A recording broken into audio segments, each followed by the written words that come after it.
अस्सलाम वालेकुम। Podcast news में दुनिया भर की अहम खबरों के साथ मैं हूं खलील फरहाद। आज जुमा 16 अगस्त 2024 है। इस्लामी कैलेंडर के मुताबिक तारीख है 10 सफ़र। मिडल ईस्ट में कशीदगी के दरमियान हिजबुल्लाह की जानिब से इसराइल पर रॉकेट बरसाने का सिलसिला जारी है। खबर है कि हिजबुल्लाह ने इसराइल पर 25 रॉकेटों और एक ड्रोन से हमला किया है।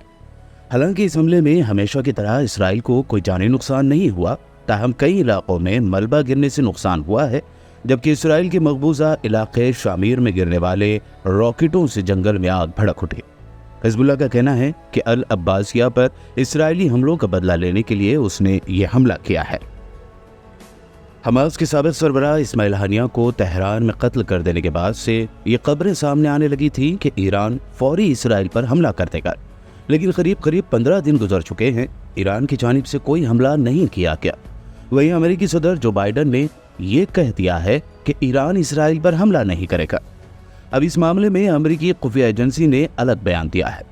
उन्होंने कहा है कि इस्माइल हानिया के कत्ल के बदले में ईरान चंद दिनों में इसराइल के खिलाफ जवाबी कार्रवाई कर सकता है। अमेरिकी सीक्रेट एजेंसी ने कहा है कि ईरान ने इस साल अप्रैल में इसराइल पर हमले के लिए इस्तेमाल होने वाले मिसाइल और ड्रोन यूनिट्स में दोबारा अहम तब्दीलियां शुरू की हैं, जिससे अंदाज़ा लगाया जा सकता है कि वो आने वाले दिनों में इसराइल पर हमला कर सकता है। फ़लस्तीनी सदर महमूद अब्बास ने तुर्क पार्लियामेंट से खिताब करते हुए गजा जाने का बड़ा ऐलान कर दिया है। उन्होंने तुर्क पार्लियामेंट के खुसूसी इजलास में कहा कि वो गजा की पट्टी को दोबारा देखने का इरादा रखते हैं, चाहे उनकी जान क्यों ना चली जाए। उनका कहना था कि मैं ऐसा करूंगा, चाहे इससे मेरी जान ही क्यों ना जाए। हमारी जिंदगी एक बच्चे की जिंदगी से ज्यादा कीमती नहीं है। अब्बास ने मजीद कहा कि फ़लस्तीनी किसी ऐसे हल को कबूल नहीं करेंगे जिससे हमारे इलाके तकसीम हो और हमारे लोग हथियार नहीं डालेंगे। अवामी एहतजाज के बाद 16 साल इख्तिदार के बाद फरार हुई हसीना वाजिद को लेकर नए इंकशाफात हो रहे हैं।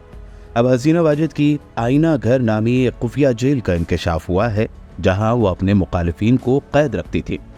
इस जेल से बाहर निकाले गए हसीना वाजिद के मुखालिफ कैदी 40 साला अहमद बिन कासिम ने बताया कि 8 बरस में पहली बार मुझे ताज़ा हवा नसीब हुई। जब मुजाहिरीन जेल में दाखिल हुए तो उन्होंने समझा था कि वो उन्हें मार डालेंगे। हैदराबाद रुकन पार्लियामेंट असदुद्दीन ओवैसी ने पीएम मोदी की जानिब से ख़वातीन की सिक्योरिटी पर तशवीश जाहिर करने की बात को इशारतन ढोंग करार दिया। उन्होंने बिल्किस बानो का मुद्दा उठाते हुए पीएम मोदी से सवाल किया कि कर्नाटक में पीएम मोदी ने एक ऐसे उम्मीदवार के लिए तशहीर की जिस पर हज़ारों ख़वातीन के खिलाफ ज़्यादती का इल्ज़ाम है। अगर पीएम खुद ख़वातीन की सिक्योरिटी को संजीदगी से नहीं लेते हैं तो हम समाजी तब्दीली की उम्मीद कैसे कर सकते हैं। जब बरसर इख्तिदार पार्टी सज़ा याफ्ता रेपिस्टों को रिहा करती है और उनकी रिहाई पर उन्हें माला पहनाई जाती है तो मुजरिमीन को क्या पैगाम जाता है। राहुल गांधी और मल्लिकार्जुन खड़गे को यौम आज़ादी की तकरीब के दौरान 5वें रो में बिठाने पर कांग्रेस ने बीजेपी पर शदीद तनकीद करते हुए इसे मुल्क के करोड़ों लोगों की तौहीन करार दिया है। Congress general secretary KC. Venugopal ने मोदी सरकार के इस फैसले को बेतुका करार देते हुए कहा कि अमित शाह और निर्मला सीतारमण जैसे कैबिनेट मिनिस्टर को पहली रो में बिठाया गया, जबकि खड़गे और राहुल गांधी को 5वीं रो में बैठने की जगह दी गई। उन्होंने कहा कि लोकसभा के रिजल्ट से मोदी जी सबक नहीं ले रहे हैं।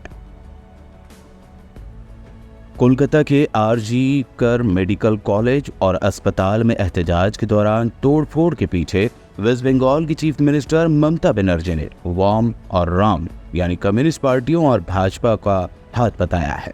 उन्होंने कहा कि ये स्टूडेंट्स का काम नहीं है। एहतजाज के दौरान अस्पताल में तोड़फोड़ करने वाले लोग बाहर ही थे। इस दौरान उन्होंने ऐलान भी किया कि मुलजिम को फांसी की सजा दिलाने के लिए वो एक रैली भी निकालेंगे। गुज़िश्ता 2 दिनों के दौरान शहर हैदराबाद में बढ़ती ह्यूमिडिटी और गर्मी के सबब परेशान शहरियों को उस वक्त राहत नसीब हुई जब कल रात तेज़ और धुआंधार बारिश हुई। खासतौर पर Nampally, Abids, Lakdi ka Pul, Malakpet, Dilsukh Nagar, Banjara Hills, Jubilee Hills, world city में काफ़ी बारिश हुई। بارش کا یہ سلسلہ رک رک کر قریب 2 گھنٹوں تک جاری رہا، جس کی وجہ سے کئی مقامات پر پانی بھر گیا، جس سے گاڑی سواروں کو کافی مشکلات پیش آئیں۔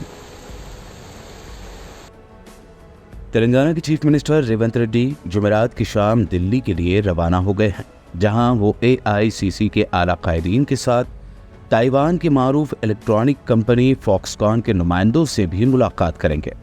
ذرائع کے مطابق IT اور انڈسٹریل کے منسٹر شری دھر بابو آج جمعہ کو CM ریونت ریڈی سے دہلی میں ملاقات کر رہے ہیں اور وہ دونوں مل کر فاکس کان گروپ کے ساتھ بات چیت کریں گے۔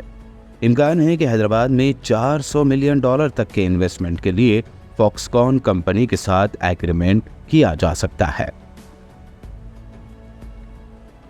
حیدرآباد کے شمشاباد آؤٹر رنگ روڈ پر پیش آئے بھیانک سڑک حادثے میں 4 لوگوں کی موقع پر ہی موت ہو گئی۔ حادثے میں 8 دیگر لوگ زخمی بھی ہوئے ہیں، جنہیں قریبی اسپتال میں بھرتی کرایا گیا۔ پولیس حادثے کی وجہ کا پتہ لگا رہی ہے۔ حادثہ اتنا بھیانک تھا کہ کچھ لوگ اچھل کر سڑک پر گر گئے، جبکہ کچھ کی گاڑی کے اندر ہی لگی چوٹ موت کی وجہ بنی۔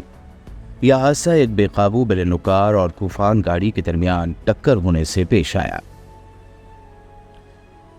یہ رہی آج کی اہم انٹرنیشنل نیوز پوڈ کاسٹ میں۔ آپ کے میزبان خلیل فرحات کو دعاؤں میں رکھیے یاد۔ ملتے ہیں کل۔ اللہ حافظ۔